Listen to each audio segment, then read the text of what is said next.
Hi guys, कैसे हैं आप सभी। आई होप बहुत अच्छे होंगे। मैं कंचन गोयल एक बार फिर से आपका स्वागत करती हूं आपके अपने channel star classes English literature में। आइए गाइस, आज हम नया टॉपिक कुछ नया जानते हैं, क्वेश्चंस टैग के बारे में। ये अक्सर एग्जाम में पूछे जाते हैं और कॉम्पिटिटिव एग्जाम में तो अक्सर आते हैं। तो आइए विदाउट आवर वेस्टिंग टाइम हम सीखते हैं आज कुछ नया और कुछ नए अंदाज में।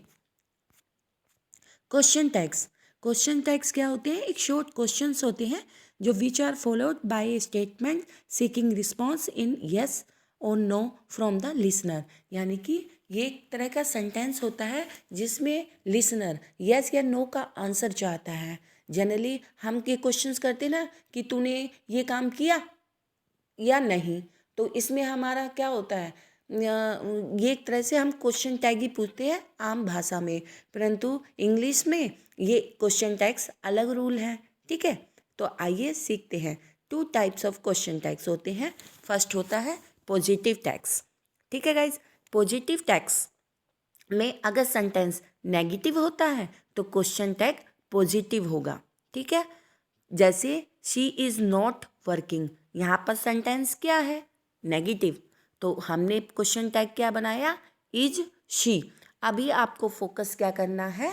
केवल नेगेटिव का पॉजिटिव में देखना है इस एग्जाम्पल में। ठीक है, अब नेगेटिव टैग में क्या होगा?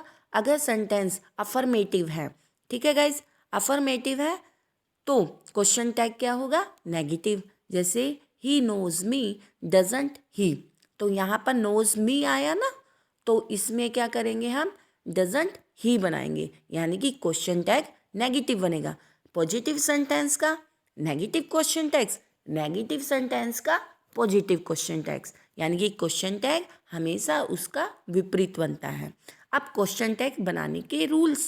ठीक है, फर्स्ट रूल हमारा यही होता है कि जो सेम, हमें क्या होता है, प्रोनाउन हमेशा सेम रखना होगा। ठीक है गाइज, और हमें जो हेल्पिंग वर्ब्स क्वेश्चन टैग में, अब यहाँ देखिए आपको इस सेंटेंस में 2 हेल्पिंग वर्ब नज़र आ रही हैं। ठीक है, जैसे she is not working, is she, तो हेल्पिंग वर्ब इसमें इज किसके अकॉर्डिंग आया? शी के अकॉर्डिंग आया। ठीक है, अब हमें कभी भी क्वेश्चन टैग हम बनाएं तो हमें सेम टेंस का यूज़ करना होता है जो हमारे सेंटेंस में दिया होता है। जैसे मैंने यहाँ पर शी इज़ नॉट वर्किंग, यानी कि ये प्रेजेंट कॉन्टिन्यूस टेंस है ना, तो क्वेश्चन टैग भी प्रेजेंट कंटिन्यूस का ही बनेगा। तो यहाँ हेल्पिंग वर्ब किसके अकॉर्डिंग आएगी? जो हमारा नया सब्जेक्ट शी बना है क्वेश्चन टैग का, उसके अकॉर्डिंग हमने इज लगाया, परंतु हमारा टेंस हमेशा सेम रहेगा। ठीक है, हेल्पिंग वर्ब्स तो हमेशा जो न्यू सब्जेक्ट है उसके अकॉर्डिंग आएगी, परंतु हमारा टेंस सेम रहा। ठीक है गाइज, अब आपको समझ में आ गया होगा ये 2 रूल। और हमेशा क्वेश्चन टैग सेपरेट करने के लिए हमें कोमा का यूज़ करना होता है और हम क्वेश्चन मार्क जरूर लगाते हैं। ठीक है, अब कुछ रूल्स है कि इनको कैसे इजी बनाया जाए। जैसे सब्जेक्ट ऑफ टैग, अगर सेंटेंस का सब्जेक्ट नाउन है, कोई नाम है, कोई प्लेस स्थान है, तो क्वेश्चन टैग हमेशा प्रोनाउन में ही यूज़ होगा। जैसे for example Neha has not eaten, तो मैं इसका क्वेश्चन टैग कैसे बनाऊंगी? कोमा। अब टेंस मैंने कौन सा यूज़ करा है? हैज़ वाला, है ना, तो हैज़ ही लगाया। हैज़ किसके अकॉर्डिंग लगाया? मेरा नेहा के अकॉर्डिंग। अब नेहा का मैंने प्रोनाउन क्या बनाया? शी, तो शी के अकॉर्डिंग हमारा हैज़ लगा, तो इसका बना has she question mark. Rahul is playing cricket isn't he, यहाँ पर देखिए राहुल इज़ प्लेइंग क्रिकेट क्या है? एक सिंपल सेंटेंस है, इसका मैंने क्वेश्चन टैग क्या बनाया? नेगेटिव। सेकंड, मैंने हेल्पिंग वर्ब इजी लगाई है और राहुल का मैंने प्रोनाउन क्या बनाया? ही बनाया। ठीक है गाइज, तो ये तो था सब्जेक्ट ऑफ टैग। अब इंट्रोडक्टरी सब्जेक्ट आ जाता है।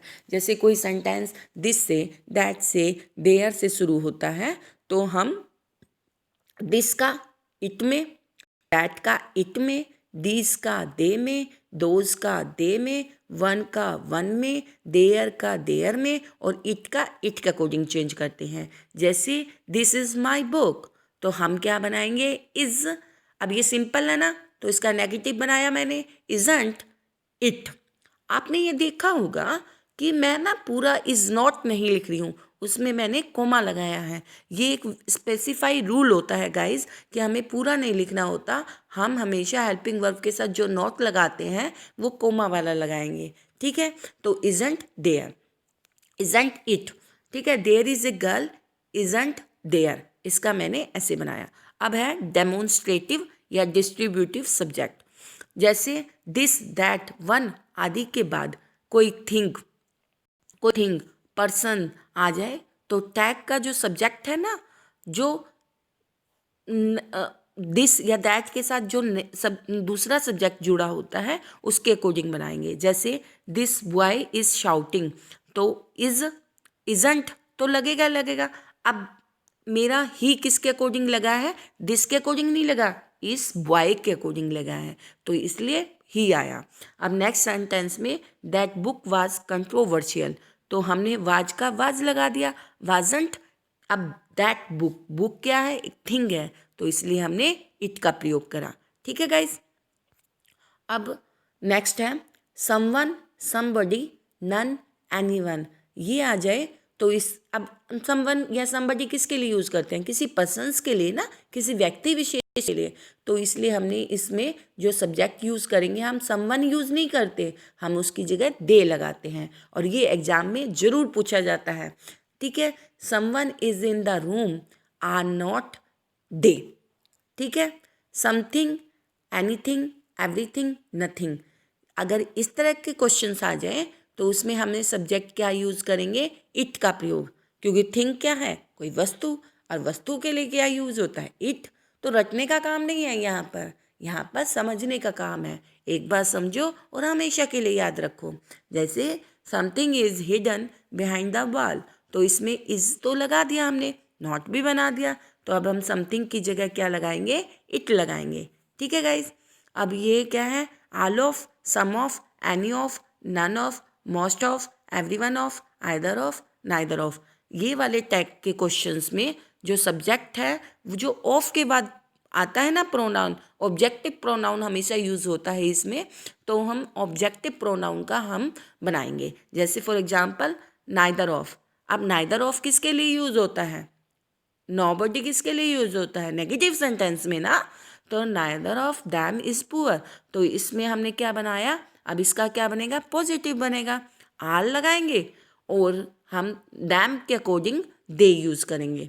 अच्छा, आपके ऑप्शंस में क्या दिया होगा, आरंट दे, ठीक है, आर नाइदर, ऐसे ऑप्शंस बना दिए जाते हैं। और एग्जाम्स में जो विशेष तौर पर 4 का, 5 का और 6 का ये रूल बहुत बार आए हैं, तो आप ध्यान रखना, ठीक है। अब बाकी का जो क्वेश्चन टैग्स हैं हम नेक्स्ट वीडियो में करेंगे। गाइस, जो ये मैं वीडियो बना रही हूँ अक्सर उन लोगों के लिए मेरी हेल्प करने की कोशिश होती है जो कोचिंग में नहीं जा पाते हैं या जो घर पर ही अपने काम में व्यस्त रहते हैं, तो वो मेरे वीडियो के द्वारा इनको समझ सकें, ठीक है गाइस। तो अगर आपको मेरा प्रयास अच्छा लगे तो आप मुझे कमेंट सेक्शन में बता सकते हैं। मेरी वीडियो को लाइक कीजिए, शेयर कीजिए और सब्सक्राइब कीजिए। Thank you.